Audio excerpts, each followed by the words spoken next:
Hey everybody, Marcos Villegas here, being joined with Abner Mars, who is coming back after a 10-month layoff to defend his title October 14th on Fox against Andres Gutierrez. And it just dawned on me, it's been 10 months since we last seen you. It's been a while, and you're defending your title. 10 months is usually a really long time. You're usually a lot more active. Yeah, you're right. Right now when you said 10 months, I'm like, wait a minute. It clicks, right? Yeah. But then once you think about it, this year is almost ending. Like it went super fast. And yes, I could have fought maybe once or twice throughout this year. You know, things happen. It's all good. I feel great. My body been taking care of it.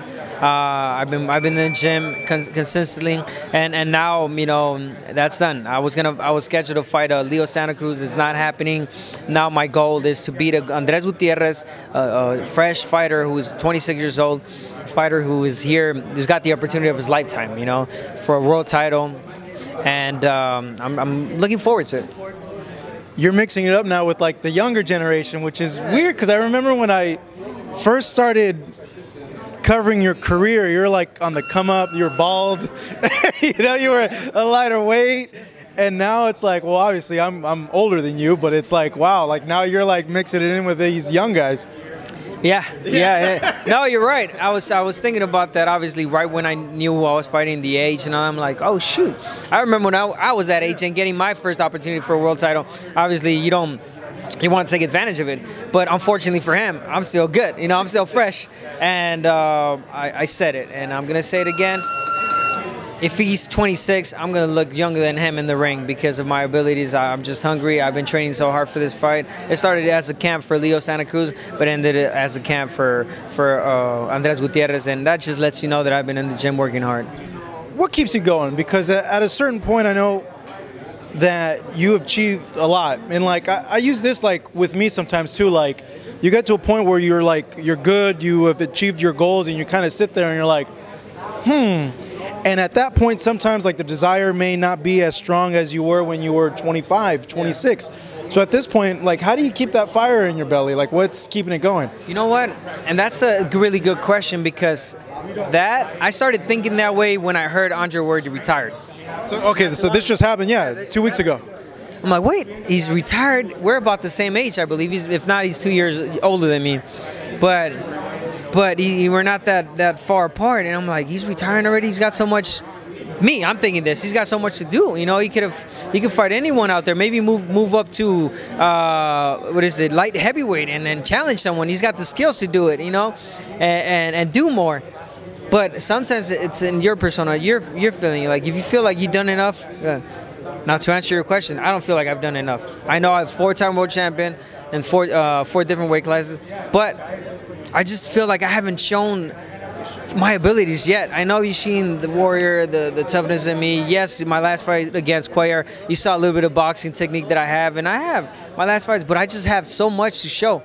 And it's crazy because I do it sometimes in the gym, and the sparring is like, damn, Abner, you're badass, you know, because I am. But it's yet to come out in the fights. So I'm waiting for that. Once I show all of that, once my body doesn't have anything anymore, then that's when I'll call it quits. So you think you have yet to have like your signature like win, like the one performance where you're like, you know what, that's the best I've ever been, that's the best I've displayed? I think so. It could have been this last fight, could have been, you know, any fight, but I just feel that I could do way more better.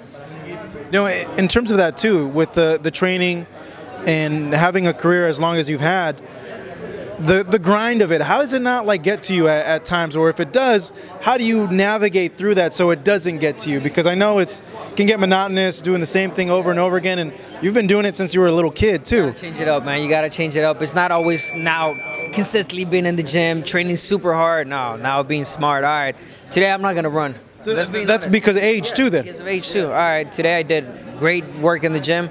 Today I'm going to rest my legs. You know, I'm not going to run. I'm not going to do the road work as before you would do it. It doesn't mean that you're going to be any less ready.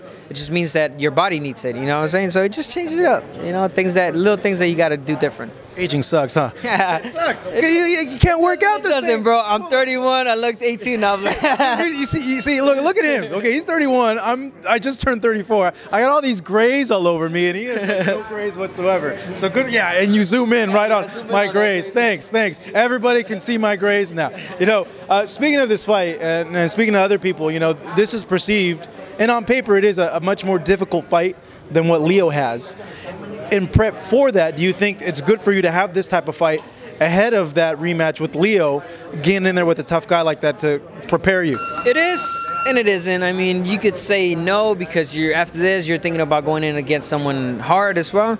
But styles make fights. You know, it might not be that hard. It might be that hard, but hey, you know, I know I'm gonna learn a lot by it. And it is what it is. I'm fighting this guy now, you know what I'm saying? And I prepare myself to not make it that difficult for myself and making my experience take the best and do just that, you know what I'm saying? So you go and you rematch Leo and say you win. At that point, do you think you've achieved everything you want to achieve, or what's still left, and what is missing that you want to have on there? Because looking at what you did in the bantamweight tournament and the titles, you can make a strong argument that you will be a Hall of Famer when all of this is done, but what's left for you to do then? I want to clean out my division. I want to clean out my division. I think that's my goal now. And if not, get the opportunity to fight at 130 and fight Gervonta Davis. He's 130. Yeah, man. Why not? Yeah, you know what I'm saying? He's young. He's explosive. He is a champion right now. But you know, I'm no easy task. I'm no walk in the park. So to get the opportunity to fight him and to beat him, because I know I have the ability to. You know what I'm saying? That could be my signature. That could be it. You know what I'm saying? But we also have in this division an Oscar Valdez, young kid. People want that matchup. We'll do it. You know what I'm saying? So I think there's still fights out there that I could choose, get them, and perform, and you know, call it quits. If that does happen, do you think you see it all transitioning over to you doing your manager stuff in 2 years, 3 years? Like, how much longer do you think you're going to be in it? Me, personally, I want to do 2-3 years tops. 2-3 years tops. Get those right fights that I just mentioned. Next year, Leo Santa Cruz. That same year, getting Frampton. Okay, 2019, getting the Gervonta Davis and the Oscar Valdez. That's 2 years. Bye. See you later. I'm going to go manage. I'll still be a manager. I'll still be in the sport. You know, those are notable fights. Those are good fights, and that's how I want to come out as. You know, that's the one thing I've always admired about you, Abner, and always liked. I think you showed what you really have inside when you went into that tournament, and you've been consistent with that. And, you know, a lot of times people will do that, and then they'll do the exact opposite of what brought them to the dance. And you've shown consistently that you've gone into really, really tough fights. So I think that's one thing to be admired from you as a fighter as well. And honestly, you don't really see it a lot these days. You don't see it now. You pick and choose easy fights, older fighters, and that's how it is. That's the business nowadays. But I don't want to be recognized as that, because time flies, man. And next you know, you're 50, and people are gonna remember you as the fighter that always took easy fights. Now I want to be remembered as someone that fought the best and did well for himself. All right, Abner, man. Thank you so much. It's always great seeing you. Thank you. Abner Mars, of course, defending his title October 14th. And I didn't even get to mention this to you, but congratulations being on Big Fox, too, as well. You're going to be highlighted on Big Fox on this world title opportunity. It's Marcos Villegas here in Los Angeles. Thanking you guys all for watching us over here at Fight Up TV.